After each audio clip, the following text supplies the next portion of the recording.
Good morning, everyone. My name is Michael Naidrich, and I am the co-CEO of Amerivet Securities, and we have a special platform for you today. As always, I'm joined by my partner, CFA, and all things Fed, rates and liquidity, Gregory Faranello. And we have a special guest today, Joe LaVorgna. Joe is currently the chief economist at Natixis, also has former employment at Deutsche Bank, and recently spent some time in the White House as the special assistant to the president and chief economist of the National Economic Council, Larry Kudlow. And Greg, I will throw it to you. So I'm going to bucket it down, 3 buckets. The first one's going to be inflation. Love to hear your ideas around what we're seeing on the supply side and what your views are going forward. Thank you, Greg. The Fed, I believe, don't quote me, but we'll be generally right. I believe they had 13 programs in place from last March, right around this time, a year ago. 13 programs, I believe they instituted, some of which are still around, the PPP, the Payroll Protection Plan, but most of them now have sort of gone away. And that reflects, Greg, as you know, the fact the economy has recovered quite strongly. As we have the Fed meeting coming up, keep in mind that policymakers, both monetary and fiscal, are just throwing everything they can at the economy. We have massive growth in the Fed's balance sheet. It's up 35% of GDP. We've got 26% year-on-year money supply growth. We've never seen that in the history of the country, going back even to the early 1900s. And then, of course, we just passed a second fiscal stimulus bill that will put roughly $2 trillion of money into the economy against the backdrop of a 15% budget deficit to GDP ratio. And yet we're still questioning about the efficacy of generating inflation. It's a very good question, and one that's still undetermined. My guess in the short term, Greg, is that there is still a lot of capacity. Unemployment is still relatively high. Capacity utilization is still relatively low. We are reopening, which is a very positive supply side effect, thanks to the vaccines in particular. And I don't sense there being much inflation pressure in the near term. Where it goes beyond here will be partly due to tax and regulatory policy. But in the short term, I don't see much inflation risk. And I would expect this liquidity and this stimulus to persist. I'm going to shift to jobs here. The Fed has a new mandate on the job front, broad-based, inclusive, looking at shortfalls. This headline inflation number, the unemployment number, seems to be thrown out the door to a little bit. What do you think about the new mandate in terms of what the Fed is looking at on the employment side, and what's your outlook for jobs going forward?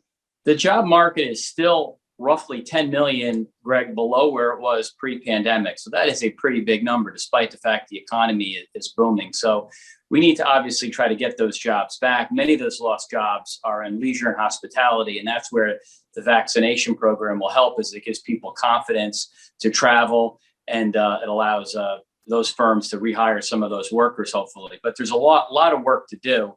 The Fed has also pledged not just to get unemployment back to where it sees full employment, which let's say somewhere is around 4%, but also to get inflation, as you mentioned, above 2%, because the shortfall that had existed before and which still exists. In fact, last week was the second month in a row where we saw a CPI print less than expected. The 3-month rate of annualized core inflation is below 1%. Over the last 12 months, the core CPI is up just 1.2%. And yet we're worried about inflation. To me, that is the wrong concern. The bigger concern is to get the economy moving. And in that regard, I applaud the Fed in doing what it can to try to get growth moving and not worry so much about unemployment. In fact, about around 2019, 2020, the Fed sort of started to move away from low unemployment causes inflation. That's a good thing. For this economy to continue to improve, though, we need innovation, we need dynamism, we need the right tax and regulatory structure in place, and this economy can zoom.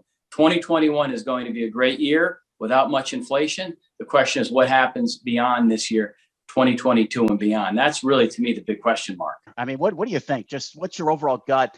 Not just 2021, 22. We look at the Fed's dot plot, I think is going to be, front and center this week. What do you think going forward? The next, the remainder of this year, next year, and then the Fed would make a big mistake if it was to bring the timing of the tightening up, and I don't expect that. Powell now has become a very wily veteran and knows what he can and can't say because he doesn't want the market to move far against him.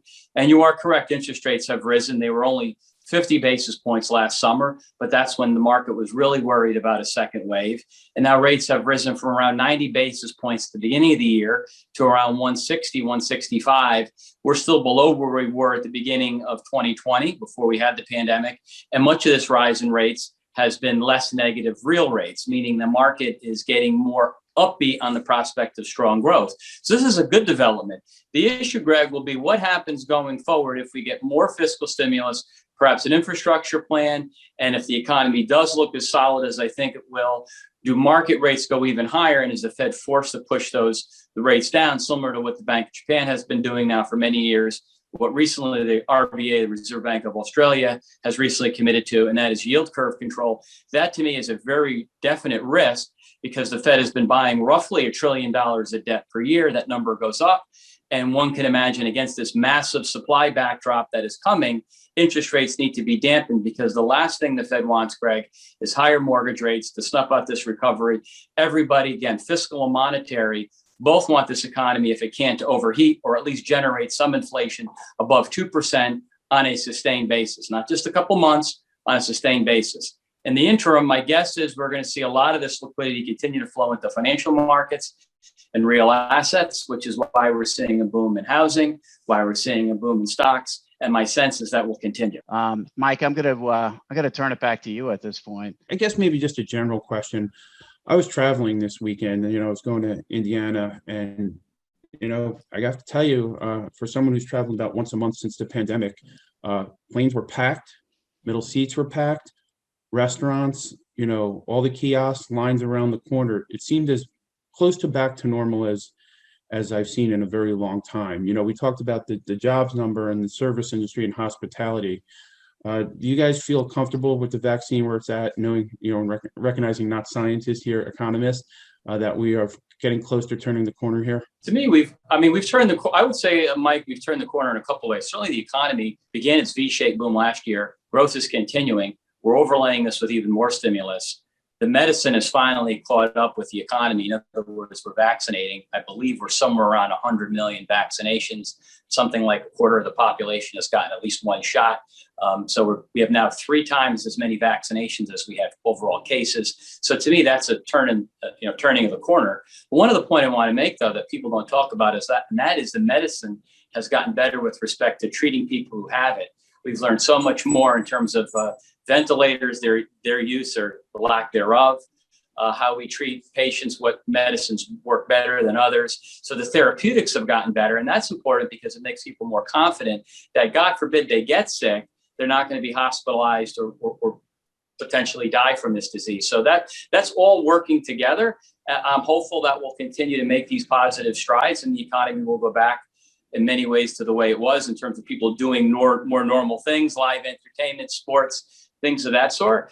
Clearly, there are going to be differences. I was asking you earlier how many people are going back to work. So we're going to find out that life is a bit different, but doesn't necessarily mean it's going to be worse. I'm an optimist, Mike. So I'm confident we're going to turn this corner and we've got great things ahead. That's me. That's my bias. I'm an optimist. Greg, before we wrap up here, you have any closing thoughts going into the meeting? Yeah, I'll throw a little something different into the equation. We've got SLR, which is on the Fed's radar, supplementary leverage ratio in terms of how the banks view assets, in particular treasuries and cash reserves. There was a temporary extension granted in April of 2020. That's up for renewal at the end of March.